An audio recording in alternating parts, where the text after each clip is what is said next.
नमस्कार। आज हम बात करेंगे एक लड़ाई की जिसे दिया तो जा रहा है एक राजनीतिक जंग का रूप, लेकिन दरअसल ये है नगर निगम और कांग्रेस के उन तथाकथित सिपाहियों की लापरवाही जो खुद को उस नेता का फॉलोअर कहते हैं। और वो नेता जो आज भले ही इस दुनिया में नहीं है, वो अपनी उन्हीं आंखों से ये तमाशा देख रहा है जिन आंखों का ताप बड़े से बड़े उनके धुर राजनीतिक विरोधी और प्रशासन में बैठे बड़े बड़े अफसर सह नहीं पाते थे। बात हो रही है मध्य प्रदेश के पूर्व विधानसभा अध्यक्ष श्रीनिवास तिवारी की आदमकद प्रतिमा लगने से उत्पन्न हुए विवाद की। हालांकि विवाद अब थम गया है, लेकिन जब आग लगती है तो कुछ निशान छोड़ जाती है, लेकिन राजनीतिक आग तो चर्चाओं को हमेशा हवा देती ही रहती है। दरअसल दादा की प्रतिमा लगने की कवायद शुरू हुई थी 2018 में नगर निगम परिषद में लाए गए एक प्रस्ताव से, जब एसएफ चौराहे में उनकी प्रतिमा लगाए जाने के साथ ही चौराहटा में महाराजा मार्तंड सिंह जूदेव और स्थानीय पीटीएस चौराहा हनुमान मंदिर के पास भगवान दत्त शास्त्री की प्रतिमा लगाए जाने का प्रस्ताव पारित किया गया। यहाँ ये बता देना प्रासंगिक है कि उस वक्त नगर निगम में महापौर और परिषद दोनों बीजेपी की थी। समय निकलता गया और कतिपय कारणों से काफ़ी वक्त तक नगर निगम में प्रशासक का शासन रहा और ये प्रस्ताव मूर्त रूप में नहीं आ सका। बाद में निविदा निकाली गई और इसे अमली जामा पहनाने की कवायद शुरू हुई। 31 मार्च 2018 को जो संकल्प पास हुआ था परिषद से सर्वसम्मति से बिंद शिरोमणि स्वर्गीय श्री युक्त श्रीनिवास तिवारी जी की प्रतिमा लगाने का और स्वर्गीय महाराजा मार्तंड सिंह की प्रतिमा लगाने का, तो पहली एमआईसी की जो बैठक हुई हमारी 2022 में, उसमें हमने उसकी निविदा कराई और एमआईसी का जो निर्णय हुआ उसमें ये हुआ कि निविदा कराकर मूर्ति को स्थापित किया जाए और 30/12/2022 को टेंडर निकाल दिया दोनों प्रतिमाओं का और 20/9/2023 को संविदाकार जो मूर्ति बनाने वाले थे, उन्हीं को पेडिस्टल बनाना था, उनको कार्य आदेश जारी कर दिया गया। जब टेंडर हुआ, टेंडर के उपरांत हमारे विभाग ने एनओसी के लिए आवेदन किया। 3-4 विभागों से एनओसी आ गई, पुलिस विभाग की और कलेक्ट्रेट से एनओसी नहीं आई।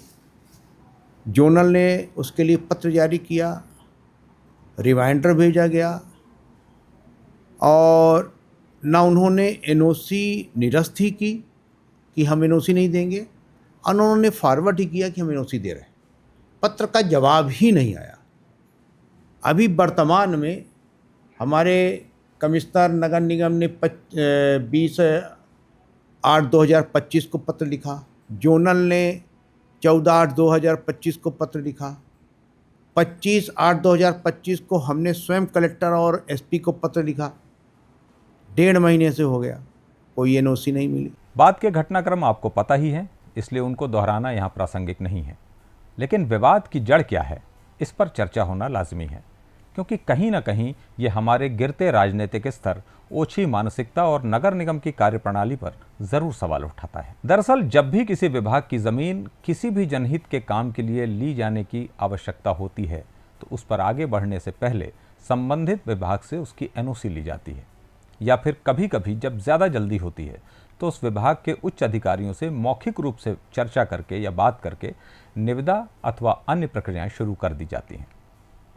ऐसी प्रक्रियाएं न करने के कारण कभी कभी ऐसे विवाद जन्म लेते ही हैं। कई बार तो ऐसा भी हुआ है कि उसे अमली जामा पहनाया भी नहीं जा सका। प्रदेश के पूर्व मुख्यमंत्री विंध्य के कद्दावर नेता कुंवर अर्जुन सिंह की प्रतिमा भोपाल के टीटी नगर चौराहे पर इन्हीं सब कारणों से नहीं लग पाई।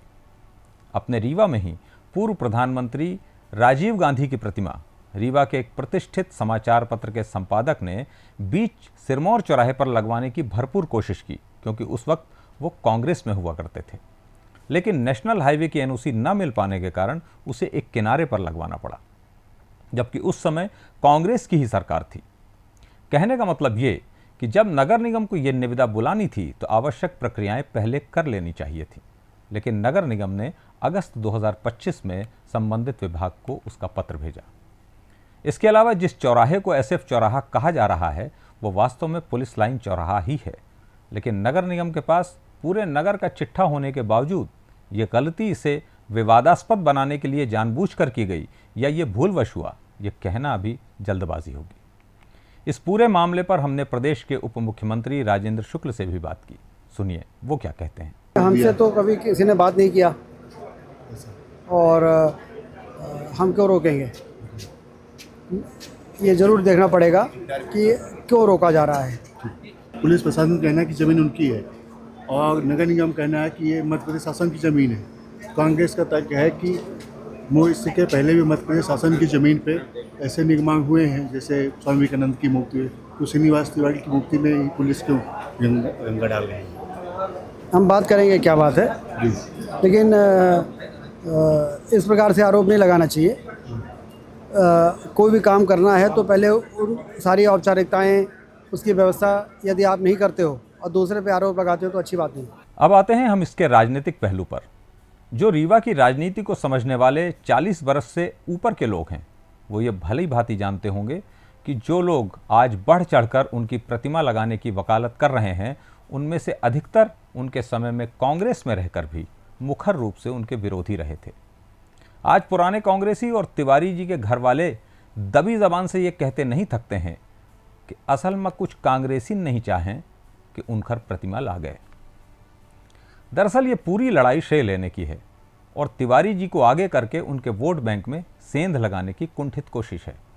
चूंकि उनके पोते सिद्धार्थ अब बीजेपी में चले गए हैं और तिवारी जी के बाकी फॉलोअर्स में से भी अधिकतर बीजेपी ज्वाइन कर चुके हैं, कांग्रेस के कुछ नेता अब ब्राह्मणों के चेहरे के रूप में अपने आप को स्थापित करना चाहते हैं और इस विवाद को तूल देकर वो समझते हैं कि ऐसा करना आसान होगा। यहाँ ये बात आप सबको पता होगी कि जिले के एकमात्र विधायक सिमरिया से अभय मिश्रा की इस संबंध में कोई भी बाइट या बयान नहीं आया। एक मत ये भी कहता है कि चूंकि सिद्धार्थ अब बीजेपी ज्वाइन कर चुके हैं तो वो ये नहीं चाहते कि उनकी अगुवाई के बिना दादा की प्रतिमा स्थापित हो। और कुछ लोग ये भी कहते हैं कि इस पूरे प्रकरण में बीजेपी के कुछ लोग या कुछ नेता इस बात को हवा दे रहे हैं जिससे यहाँ का ब्राह्मण वर्ग राजेंद्र शुक्ला को दोषी मानकर उनसे नाराज हो जाए।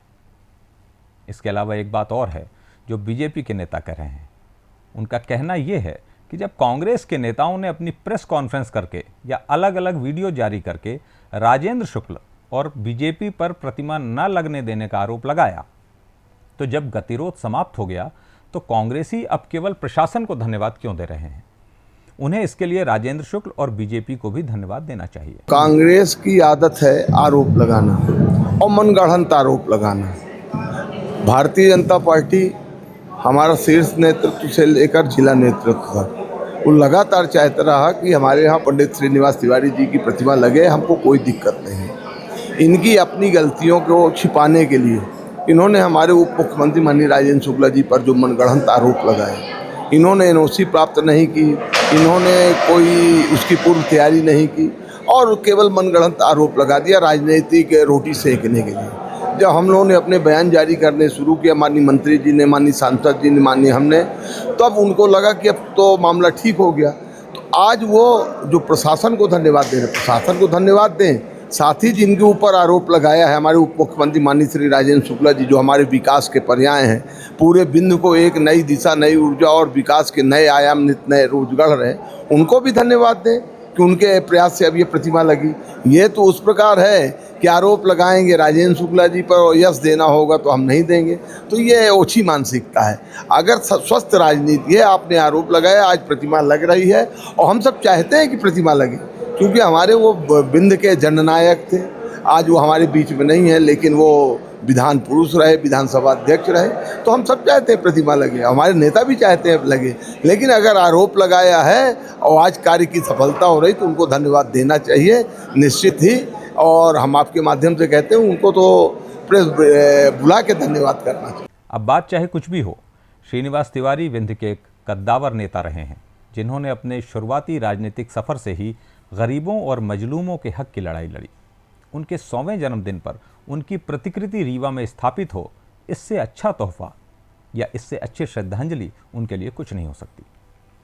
बहरहाल इन सब बातों को कहने या बताने का अभिप्राय हमारा किसी की भावनाओं को चोट पहुंचाना कतई नहीं है और ना ही हमारा अभिप्राय किसी की छवि को धूमिल करना है। शब्दसाची हमेशा तथ्यों को सामने रखकर और जन प्रतिक्रियाएं लेकर किसी भी विषय पर अपनी बात रखता आया है और आगे भी इसी तरह से रखता रहेगा। हम कभी भी ब्रेकिंग न्यूज़ या व्यूज़ के चक्कर में किसी मुद्दे को जल्दबाजी में नहीं उछालते, बल्कि आराम से सभी तथ्यों को परख कर सही बात आपके सामने लाने की कोशिश करते हैं। आपका इस मुद्दे पर क्या कहना है, हमें कमेंट में ज़रूर बताएं। वीडियो में अंत तक जुड़े रहने के लिए बहुत बहुत धन्यवाद। नमस्ते।